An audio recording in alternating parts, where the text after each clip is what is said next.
base y ningún país está absolutamente solo. O sea que Chile se va a tener que replantear un poco su política internacional, especialmente en relación con América del Sur, a través de UNASUR, y América Latina en general, a través de la CELAC. ¿Por qué? Empecemos por la parte internacional. Chile vino después de Pinochet con la Concertación, que era una mezcla de socialismo democrático con democracia cristiana, ubicado en una transición demasiado larga después de la dictadura de Pinochet. Y desde el punto de vista económico, ellos trabajaron un liberalismo un poco más prolijo que la política de shock que implantó Pinochet, que fue un experimento del liberalismo de la escuela de Chicago, ¿no? Tipo laboratorio, de las ideas de Milton Friedman y todo lo demás, sobre lo que se llamó la política de shock. Es decir, de repente, de un día para el otro, golpear la economía desde el punto de vista absolutamente liberal, desestatizar, liquidar el Estado benefactor, el Estado keynesiano, el Estado que interviene en economía, etc. Lo que hizo la Concertación durante mucho tiempo fue un proceso de emprolijar ese liberalismo económico que, según ellos y según algunos admiradores de ese modelo acá en Argentina, como por ejemplo el ex presidente provisional Eduardo Duhalde, era exitoso. En realidad no es tan exitoso. Es exitoso desde el punto de vista empresario. Chile es un país con muchísima desigualdad social. Y al romperse el Estado benefactor y ampliarse el espectro liberal en economía, esas desigualdades aumentan, se hacen más visibles, se hacen más visibles, brecha más grande y más trágicas, y la brecha más grande. Entonces, en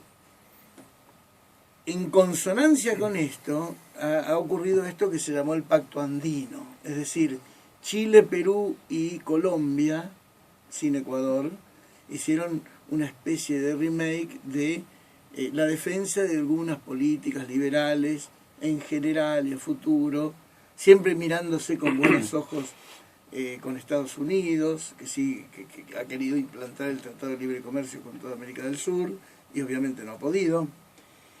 Y por otro lado, el resto de los países alineados en el Mercosur, no en el ALCA, que es el Tratado de Libre Comercio, sino en eso que se inventó en la época de Chávez, que fue el ALBA, es decir, esa alianza bolivariana de países de América Latina, para hacer una especie de mercado común, un ida y vuelta con las importaciones y exportaciones, el tema de los préstamos, la búsqueda de una moneda común, la búsqueda de un banco común, claro, un gran gasoducto para aportar desde Venezuela a otros países. Es decir, ¿a dónde se va a ubicar Chile en este espectro? La idea, yo veía la foto de Michelle Bachelet rodeada de Dilma Rousseff y de Cristina Fernández, uno dice, bueno, están tironeando ya para el lado de UNASUR y la CELAC, seguro. En el caso de la política interna, Michelle Bachelet llega después de un escenario muy conflictivo en el tema educación, especialmente educación universitaria, y ella en su primer discurso ha ratificado la defensa de la educación pública, claro, y del hospital público, y dijo, yo soy médica del hospital público y he sido ministra de Salud y soy una heredera o soy un producto de la educación pública. Y ahí tiene una presión muy fuerte desde la izquierda, el sector del Partido Comunista que vuelve, diríamos, al poder en este caso, compartido, está Camila Vallejos, están los estudiantes. Ese es un punto grande. Y el otro punto grande de compromiso que le va a costar, pero ella ha ratificado su decisión, es la reforma constitucional. Chile tiene la constitución de Pinochet, así que ya con esos dos elementos, claro, te digo que Chile va a cambiar. La mujer tiene bastante para hacer. A mí me dio la sensación que se había ido medio de su mandato anterior, se había ido medio, digamos, como que había una sensación de que uno, bueno, se quedó ahí en medias tintas y ahora en su vuelta hay una esperanza o de una renovación, de una intención de unificarse, ¿no? O sea, sí, esa sensación. En realidad se fue con como ningún otro presidente, con el más alto índice de popularidad o de aplauso, de consideración positiva por parte de la comunidad. Diríamos que hizo una muy buena presidencia, muy prolija en muchos aspectos, pero en este aspecto económico no incidió, no hubo reformas, como si, por ejemplo, hubo una vuelta de tuerca en la Argentina hacia el Estado keynesiano, hacia el Estado industrialista y distributivo.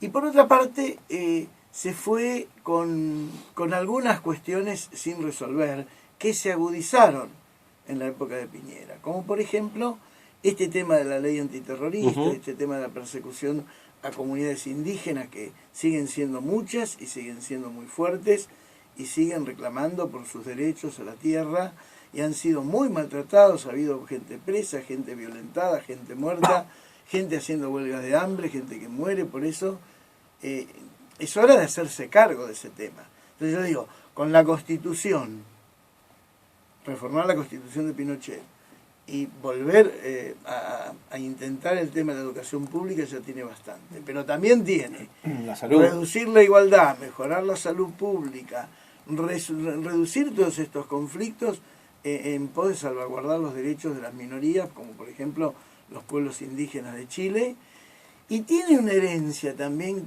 conflictiva la mujer con Bolivia y con Perú. Con Perú ya hay una resolución a nivel internacional que le da a Perú la razón en un reclamo de esa especie de triángulo que se marca entre la tierra y el mar, de las zonas limítrofes que Chile le arranca a Bolivia y a Perú en la Guerra del Pacífico o Guerra del Salitre en los finales del siglo XIX. Era la época de Sarmiento para nosotros, o la época de Avellaneda, mejor dicho.